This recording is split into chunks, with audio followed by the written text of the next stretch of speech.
Hey gang, Mark Zona with you here, host of Bassmaster Elite Series and Zona's Awesome Fishing Show. We're gonna do something different. I've never done this. I'm gonna show you how basically my whole setup for frying bluegill. And we do a lot of frying bluegill throughout a year here in Michigan. Basically what I do is I have a prep side and then I have a done side. So basically the bluegills are gonna move from this side to the fryer to done. I will put the bluegill in milk for a couple hours, get rid of some of the gaminess. I use dry powder, dry coating to coat the bluegills with. I add a little bit of Cajun seasoning to give it some kick. A lot of people use wet batter, which is cool. It's kind of to each his own, but I like the dry because it's just lighter. So all I'm gonna do is I'm gonna put some fillets in my shaker, very, very cool little shaker I have right here, and I'm gonna flip it over upside down, okay? Basically, those fillets are bouncing around. Open it up, you ready? All of them are evenly coated right there, ready to go in the fryer. Key is hot oil.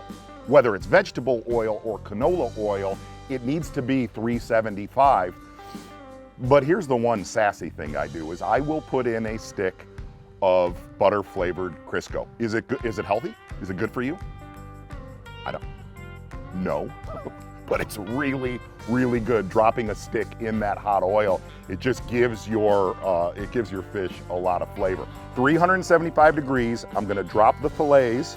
And again, I did not overfill that basket because what happens when you overfill a basket, it cools that oil down and then the fish kind of absorb, the fillets will absorb that oil.